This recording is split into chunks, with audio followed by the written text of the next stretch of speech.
I think when you've had the opportunity to work with people in person, it's much easier to work with them in a remote environment because you have a context.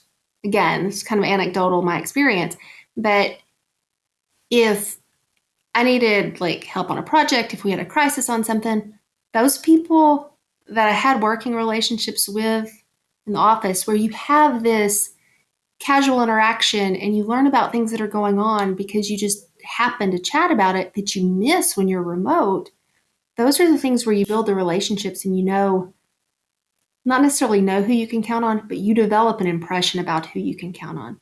So I think that in person is really important, not just for orientation, but for having some baseline for working together in person.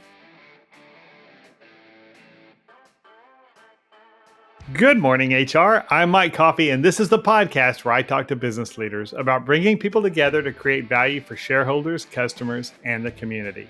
Please follow, rate, and review Good Morning HR on Apple Podcasts, Stitcher, Spotify, or wherever you get your podcast. You can also find us on Facebook, Instagram, YouTube, or at goodmorninghr.com. I'm convinced there is a circle of hell called new employee orientation. It's a conference room where eager, fresh-faced new hires are sent to have all of the joy and hope bored out of them by a series of unprepared department heads who drone on and on, often delivering unnecessary information with little context as to how it fits in the new hire's role in the organization. Now, that is the hellscape version, and many employers recognize their robust and engaging orientation program is an important piece of a new hire's onboarding experience. Still, other employers don't have any orientation program, leaving new hires to figure out on their own how things get done and who to ask for what. To help sort out what employers need to accomplish with new employee orientation, I'm joined today by Catherine Clifton. Catherine is an attorney and partner in the employment law firm Ross Ganaway Clifton, where she consults with employers about a wide range of employment law issues. Before joining Ross Ganaway Clifton, Catherine spent over 20 years working in public sector employment law here in Texas. Welcome to Good Morning HR, Catherine. Thank you, Mike. Long-time listener, first-time caller. I think There you go. Got a lot of my recertification credits that I needed to recertify this past June by watching Good Morning HR. So thanks for that. I just ask that people not listen to the podcast while they're driving. I don't want anybody falling asleep and having a car wreck. So that's the only request I've got. But otherwise, you get 30 minutes a week of research credit just by listening to me ask dumb questions of smart people. But let's start with one of those. Why do we even need new hire or new employee orientation? Can't we just tell them to RTFH, read the frickin' handbook? We could. It makes it a little more difficult to have the defenses that we need in the event that there's a complaint later. There are also, that brings up an interesting note on how you do this orientation process and something to keep in mind when we talk about options later. And that is when you say to somebody, hey, take this home and read it, just sign here that you've received it. Are they being compensated for that? You have an FLSA issue because you sent them home to read that. And then how do you know how much time they spent reading those policies? And the reality is, I think for most employees, they're not going to read it. Because when do employees read handbooks? When they're upset about something. Or when they need to use a policy, which isn't always bad. Sometimes it's the same thing as being upset about something. So, best case scenario is that you do it a little bit differently. So you're already talking like a lawyer, talking about defending claims. Oh, I'm so sorry. But I mean, I would much rather plan to avoid the claim than to have to defend it. So what do you see employers actually doing wrong during orientation? What I've been hearing a lot lately from clients is, I know I should have done this differently. I know we should have already changed this. This kind of wearing the hair shirt, right? Because everybody thinks that whatever they've done, it's not good enough.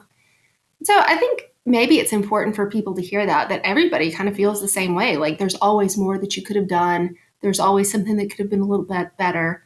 And we certainly aim to put ourselves in the best position possible, not just from a legal perspective, but for your employees. That's really the goal, right? That you have good employees that understand the role in the organization, that understand the policies that apply to them and know how to use them, and that everybody can be happy, right, working in the organization. But as far as what we do wrong, generally we start out with the best of intentions, right? And I'll say we. I spent about 6 years actually doing HR. I did the employment law for a while, and then I did HR for a few years because, you're always Monday morning quarterbacking as the attorney. And so I went to the front lines and did that. And so when I say we, this is, where I spent part of my time struggling with how do you get orientation to work? How does it give value and also to the employees and also to the employer? And I think what we do is we come in and say, we're going to tell them about all the super important stuff. Here's our harassment policy. Here's what to do if you're injured at work. Let's talk about our organizational culture. And then 6 months later, what can they tell you about orientation? What happened in orientation? And I'd say virtually nothing. And I've been through multiple orientations. The last orientation that I went through, I was very conscious of it. I'd done my time in HR. I'd been in legal. I know employment law, or I think I do. And I went through orientation, and I don't know, maybe a year later, we were looking at something, and I was looking at it. I ran across a document that I had signed during orientation. Nothing wrong with it, but absolutely no recollection of signing it, right? And that's where most of our employees are day one, because they're not in the room mentally with HR. They're focused on their new job. All these other things that they're learning, like who the people are in their actual work group, what they're supposed to do. Is their supervisor frustrated that they've spent all this time going through the process to hire this employee, and now the very first day they're there, they're going to go spend 8 hours with HR? So and that's really all I'm going to be able to do is point out all these problems. I observe problems. I don't necessarily have solutions to that. Well, that's, I think that's true. I mean, the hiring managers are anxious to get these people started, obviously. Nobody's hiring people they don't want and need right away. And then they show up for day one. And if it's a really good leader, they're ready to orient them to the job, onboard them, and really get things rolling. But oh no, well, first on day one, we're going to send them over here to HR or whoever's doing orientation. So you really don't get them till tomorrow. And so we're going to beat them down with a ton of information. And I think you're right. I'm after running my own show for almost, 24, 25 years now, I'm almost unemployable. But I do recall the one time I had to go through a company's formal orientation process early in my career. And I remember the room, and I remember being painfully bored. But other than that, I don't know that anything except the Subway sandwiches they brought in at lunch, sticks out to me or was absorbed. I think employees are drinking from a fire hose. They're coming in jittery, nervous about their first day. They want to make an impression, and they want to get into this job that they've accepted and hopefully are excited about, and kind of now they're sitting here with maybe a group of other people in other departments who they may never talk to again to go through this kind of company boot camp thing. And you mentioned HR. Is that, do you, I think it's true, but is HR the right place to house orientation? In some respects, yes. There are some things that are absolutely HR. That's who's going to be responsible for doing your investigations typically. They're going to need to be talking about that policy. They're going to need to talk about, the supervisor ought to be able to also, but to talk about things like FMLA, workers' comp, injury reporting, that sort of thing. That said, what HR gets tasked with so many times is culture. And HR can't do culture by itself. I mean, it's not possible. And it's, it was frustration for me when I was doing HR that you have basically a CEO who says, well, culture is really important and I must have a really good culture and that's what people need to know about this organization. And then he disappears, right? And HR can't carry that culture thing. You can't create culture without the leadership of your organization. And if they're not walking the walk, it doesn't matter how much HR talks the talk. So, yes, I think that's a very good point that HR is not necessarily the place that all of orientation belongs, but there are a lot of different facets of orientation. So do you kind of separate out the orientation, piece, the company policies? These are our values, and hopefully our leaders are leading or living up to them. And this is how, this is our culture stuff. And hopefully you'll find that this is how we do it in reality. And so that part's there, and it's just the beginning of the bigger onboarding process. And we're going to hand this new employee back to their manager now, and it's up to the manager to acculturate them, and if that's a word, and help them be successful in their new role. I think that like we said earlier, it's not something that's all on HR, and the supervisors want them in the organization, but not all supervisors are created equal. And the job kind of drives that too. I talked about orientation a few weeks ago with our local HR group, and I asked the question, how do you do it orientation in your organization? And one person was like, we do a full day, and then we do 2 hours a day for 3 weeks. And I'm like, that's fantastic. I think it's great if you can do it. I don't think that's possible for a lot of organizations. I think that that's something that's part of this whole conversation, is that orientation has to be something that fits your organization. When you take, for example, the municipal environment, and you have people who work in crews, you can't pull one of them out every day and miss 2 hours. You talk about frustrating your supervisors, right? Sure. That's problematic. And you also have people who work on different shifts. How do you bring them back together consistently as a group? So I like the idea of it, but I think that anybody who's looking at reevaluating their orientation has to consider the way their organization works. One of the other considerations is some organizations, like a municipality, have a lot of very different functions. So it's not necessarily doing one thing. You have people who are putting out fires. You have people who are enforcing laws. You have people who are collecting trash, people who are taking care of your parks. They all have this really wildly different functionality, but a lot of companies have a single mission, more or less, and then everything else exists to support that. I think in that kind of environment, it's much easier to kind of craft your onboarding in a way that works for all of your employees, for all your types of employees. So I think depending on what you have, you may have a greater need for kind of a hybrid orientation onboarding process where you're pulling in the supervisors, and the supervisors have to take a big role in that.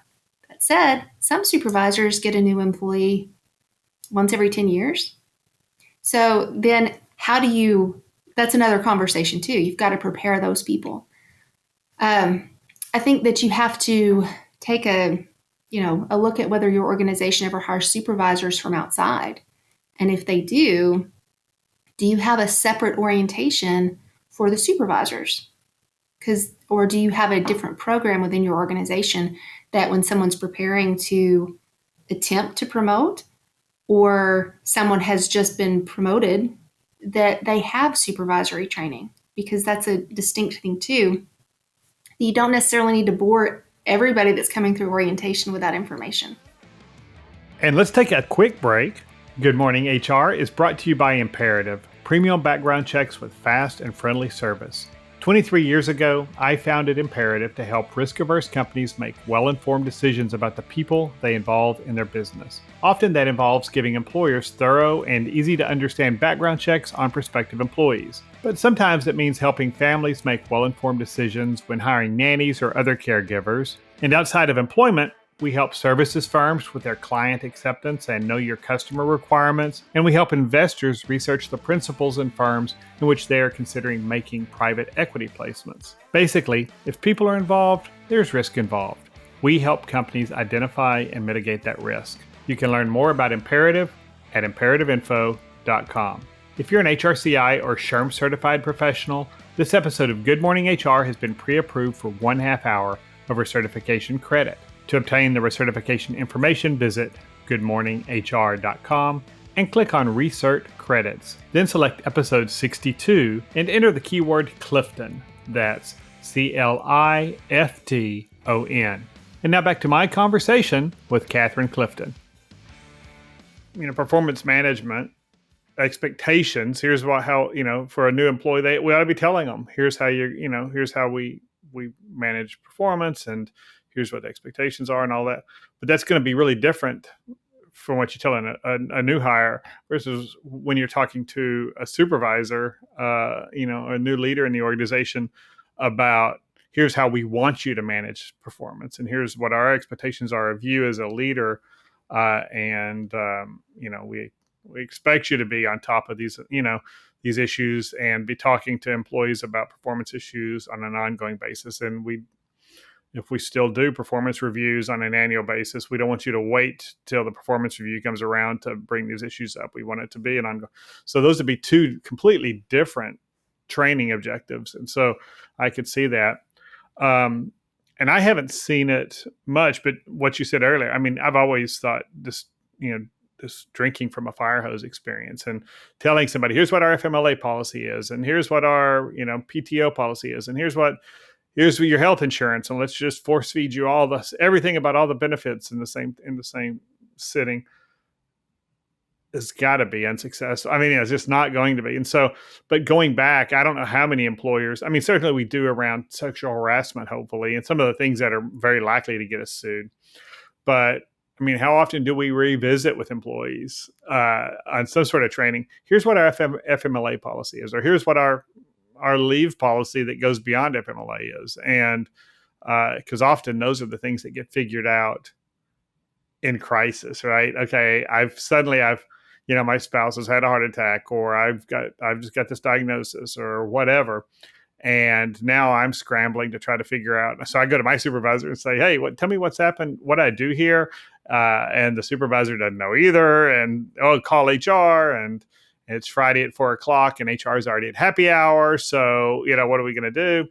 I could see where having ongoing training, just supplemental to tell everybody, it may be a good investment. Just say 15 minutes. Here's what our leave policy is, and here's what happens when you need leave. And here, reach out to, this is your contact person. That's another place that it's really helpful for your supervisors to have that training on FMLA so that they recognize, hey, my employee's been out for 3 days. HR, if they're running reports through payroll, may not know for 2 weeks that you had an employee that was out for more than 3 days. Your supervisor presumably knows and needs to be able to recognize that, to go, hey, most important thing the supervisor can know, right, is when do I call HR? And for the supervisor to know that, for the supervisor to know enough about the Fair Labor Standards Act to know, hey, you can't have people, we're just going to have a meeting while you eat lunch. You need to know that's compensable time. There are things like that your employees don't necessarily need to know, your frontline employees, that your supervisors need to know, that can not just kind of help gatekeep, but also kind of help remind the employees when they have an event that maybe it's FMLA or a leave issue like you talked about, that supervisors see themselves as a resource, not just for how to do the specifics of their assigned job, but how to navigate the organization. So you talked about FMLA. What other things should we make sure we cover in this orientation? I think that's part of it when we talk about maybe staging orientation, that you have to really decide on your priorities. And I think culture is enormously important. I think if you have a really great culture, then you can avoid a lot of potential liability just by nature of the culture. The reality is that kind of culture is really pretty difficult to achieve. right? And you have organizations who say, well, we don't worry about culture. You have a culture, whether you Right. did something for it or not. So I don't want to discount the importance of culture, but it's not going to, if you don't teach that the first day, it's not necessarily going to present a liability issue for you. So there's also this question of, do you want to check a box or do you want employees to actually understand? And that's true on your harassment policies. And in reality, for the harassment policy, both. You've got to check that box. You've got to get their signature on it. You've got to train them on it. You also need to recognize, I think, that that day one orientation, they're probably not retaining that much from it. Very individual to the employee, how much they can actually take away from 6 hours, 8 hours of training. But it's something that you just need to be aware of and revisit it. And hopefully you're doing annual training on to your policy, et cetera, but it needs to be covered day one. Um, Other things that we need to cover, you mentioned healthcare. And one of the things that happened to me, not a great deal, but enough that it kind of leaves a mark. You have open enrollment or new hire enrollment, and you have people that they have 30 days to turn their information back in. And you want to give them that time because you want to have them be able, go home, talk to your spouse, figure out what coverage you need, that sort of thing. Healthcare is enormously complicated, not just to use, but to figure out which options do I need. So go home and make those elections, but turn it back in, and you have to do it within 30 days. And if they don't, you don't necessarily know that, maybe they have coverage through their spouse and they didn't want to do an election. And so I had situations where 6 months down the road, you have a supervisor saying, why doesn't my employee have health insurance? They didn't turn in their enrollment information. And so I think that's one thing that needs to happen in orientation too, that you give them the information, that they sign off that they've received it. You may not have them turn it in that day, but sign off that they received something saying this is the date they have to turn this in. Because nobody comes and says, oh no, I'm concerned because there was no deduction in my first check for health insurance. They come in when I went to the doctor and I don't have coverage. So I think that's one of the big things that needs to be covered right up front. We talked about the harassment policy. You need to talk about the duties of an employee in an investigation. If there's going to be an investigation, it shouldn't be a surprise to them that, hey, I'm required under our policies to cooperate with the investigator. This is what I have to do. This is what it means. Investigations are scary for people, but if they know up front what the expectations are and it's not new information when you're like, oh, hey, Mike Coffey's going to be calling you and you're going to have to talk to him. Well, wait, I'm supposed to tell him what? Tell him the truth. About what? Whatever he asks you, right? So that's a little easier for people to take when it's not the first time they've heard it, when it's actually happening. And then I think accident reporting and workers' compensation issues, really the reporting part of it is the part that has to happen. And for people to understand, because there's that risk, not necessarily to the employer there, but to the employee, that they have something that they go see their primary physician for, and then the insurance is like, hey, this looks like it's work related. You should have gone to workers' comp. Now they've passed their deadlines for workers' comp. Insurance isn't going to pay it. They need to understand those pieces up front. So those are the things, like, to minimize liability. Those are kind of my top issues, like cover this the first day, but don't think that's enough either. Don't think that people are going to walk out of there and you never have to have those conversations again. And then, like you said, health insurance, but probably also the 401k benefits or whatever investment plans you have in place, and those allocations. You've got certain windows. You've got to make elections there. Right. If you have a limited window to set up any retirement contributions, absolutely. So we want to talk about FMLA. We want to talk accident reporting. I think that's probably one that I say it, I've only been through one formal orientation in my life, and and it was in healthcare. I'm sure there had to have been something about accident reporting in there and bloodborne pathogens and stuff, but I just don't recall ever hearing it until later when I was actually on the HR side of an issue. But so health insurance, leave policies, uh, accident injury, whatever cultural kind of things we might have. Attendance policies and PTO are probably important to cover there, and what the process for requesting time off is. You want to talk about what conduct is unacceptable, and you want to talk about what do you need to report? What kind of criminal violation needs to be reported immediately? I mean, things like that. There's kind of this first priority and then all these other things that really need to be covered, whether it's day one or whether you maybe bring them back in 2 weeks and say, we're just going to get together for 2 hours and have another conversation. They also, all of your employees, not just your supervisors, need to know, when do I call HR? They need to understand that they don't have an expectation of privacy, generally speaking. That's in most policies. You've got no expectation of privacy in your email and your computer and your desk, etc. Yeah, everything else, like do they have a required response time for getting to work, that sort of thing. Then the things that are more specific to the kind of job they have, the kind of employer you are, that kind of thing. And the brain can only absorb what the butt can endure. So what do you think the ideal amount of time is? Is it half a day, 6 hours, the full blown 8 hours the first day? How much time can you really expect that an employee is going to get any value out of this kind of event? I think some of it that depends on how you do orientation. Some places still do facility tours. I think in some respects, if you're breaking up your orientation, if you're breaking up your time in the chair, time on your feet, you can take a little bit more. You have that physical activity break, not like, I don't know, nobody's doing jazzercise in the middle of orientation, right? But if you're up and walking around, it also gives people a little more context for, okay, if I have a notion of where things are in the physical space, then that helps me understand and remember which departments exist. Or you get information like, if you need to get something to accounts payable, you go here.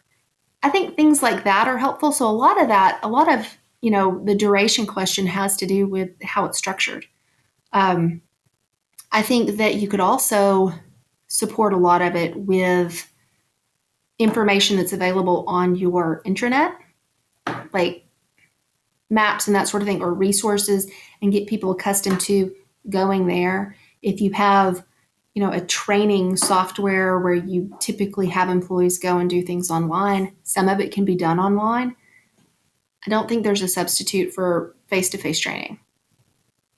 So I think that needs to be at least part of it. But you can do a little bit of both to help with retaining that information. And then I think that some of it can be pushed out, especially something like workers' comp or the injury reporting can be pushed out to your departments, as long as you've got somebody in those departments that's trained to do that training, to do that orientation. That will actually schedule and do it. Right. I mean, and get a piece of paper that says, yeah, we've done that, and somehow get that in the employee's files saying, yeah, we really did tell them. And it's also an opportunity when you're doing something like that to give all those employees that have been there for 15 years, they all get a refresher too. Let's all just sit down and have a conversation about it. How important is it that orientation be fun? Because when you start Googling employee orientation, I see a lot of things: fun orientation, fun ice breaking, fun blah, blah, blah. And we're not here to have fun. This is work. And I mean, and I think you can have genuine connections without making this a day-long party. But there's, how much connection, how important is it to you, and that this be unlike the rest of this person's work experience, probably, and be somewhat, be fun, or, all of that. I don't think it is. And that's really anecdotal personally, right? The last orientation I went through, I have this recollection that there were hula hoops on the floor at one point, and we went and stood in the hula, and I don't remember. And that's the thing, I don't remember why. I remember the hula hoops. Maybe I didn't. Maybe that wasn't fun enough for me. I remember overall having like a positive impression of the guy who did the majority of the orientation. But in terms of like taking away, wow, I really learned something about this organization, about the culture. And, I'm a little bit differently situated than a lot of employees because I'd done my time as a benefits administrator, I'd done my time in payroll, that kind of thing. So all those things click for me differently than they do for most employees. I think that that's not their work. Um, but I don't think necessarily fun. But I also don't think things have to be fun to be engaging. Now, engaging, yes, it needs to be engaging enough for people to retain the information or to at least retain enough to know this person talked about harassment. I don't know what I'm supposed to do, but now this thing has happened. Maybe I can go talk to that person. And I've got the resource. I've got a handbook, and I know where to go find the right resources in the event that I don't recall all the details. Right. And that's an interesting thing about HR that you bring up. Like, is it supposed to be fun? And I think that's kind of a misnomer, right? The common thought about HR that they're supposed to be like the teddy bear and everybody's friend, and people tend to miss the fact. Party planners. Right, right. That HR is a control function, right? I mean, HR exists to protect the organization from liability. They're also a great resource for things like, what do I do for my retirement? What do I do about my health insurance issue? That kind of thing. Absolutely. Yeah, nobody likes to admit it, but we're in the business of procuring the labor we need to execute the company's, mission. Our job is not to make, it's not to everybody happy or any of that. We need to keep employees engaged to the extent that we need them engaged in order to, accomplish what the organization is set out to do, and a big part of that, execute that mission, make a profit in many cases, and or stay in budget or whatever our accountabilities are. And but HR isn't your enemy, but it's not necessarily your friend either. I mean, that's what people have to remember. And I think too many HR people, there's too many people who get in HR because they love people. And I always tell people who are thinking about it, if they say they want to get into HR because they love people, well, you might want to second guess this, because HR can make you hate people. I mean, you often see people at their worst in HR, and it's not, if you want to be of service to every individual that you come in contact with, and all that, HR may not be the right place for you, because you in HR, you work for the company, and I don't think it's blasphemy to say that your first allegiance is to the company's best interest, and you serve that best interest by making sure things are compliant, that we're not creating liability for the organization, and that we're retaining the talent we need. We're doing the things that need to be done in order to attract and retain the talent. But it's also, it's not HR's job to make all your wildest dreams come true. Right. Right. It's not Disneyland. It's work. Yeah. So the one last question. So many people are working remote, and often geographically remote beyond just, I'm saving 15 minutes commute to the office. I'm in another state, and employers are hiring people in different places and becoming multi-state employers where they never anticipated it before. What do you recommend about orientation for these new employees? Are we going to bring them in on site if there's an on site, or are we just going to do an 8-hour Zoom, God forbid, or what are our considerations, at least, for how we do orientation in a remote environment? I think some of that depends on how your work is done. Are most of your employees individual contributors? Are these employees individual contributors? Do they need to work as a team? One of the things that I experienced We had an office with about 17 employees, 12 authorized positions for attorneys. And pre-COVID versus post-COVID, we had 4 attorneys that were there in March of 2020 that were still there in December of 21. It's a lot of turn. We brought a lot of new people in that went through orientation online, and then they worked with their peers online. And I think when you've had the opportunity to work with people in person, it's much easier to work with them in a remote environment because you have a context.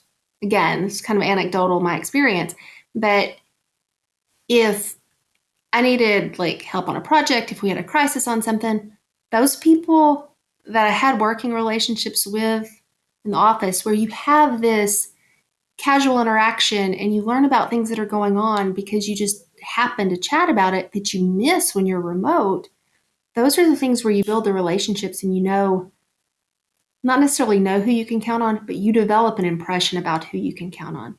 So I think that in person is really important, not just for orientation, but for having some baseline for working together in person, which is a little bit different than just saying, oh, what do we do for orientation? I think ideally you give people an opportunity to work together in person. I don't think the orientation for a lot of issues in person is as important. I think that one of the harder things in the remote environment is, again, and I don't do work, I'm not a workers' comp attorney, but for some reason I've brought that up a lot, is what do you do if you're injured at home? Is that workers' comp? Right. And especially when you get into different states and everything's different. So I think there are things that with remote employees, it feels like, well, we don't really need to cover that. I don't know that that's true. Now, I do think the good thing is the opportunity for violations of certain policies are greatly reduced by people not physically being co-located. That's a tremendous advantage. But I think there again, this is my non-answer, it really depends on your organization and how it works together. Just like there are a lot of different ways, like the people I talked about earlier that have the 8-hour day and then an hour or 2 every day for 3 weeks. That's probably not going to work for everybody, but it might work for some people. Might work for some people, especially if you find it valuable to build teamwork across departments, that you bring that orientation group back together and they have lunch once a month for 6 months.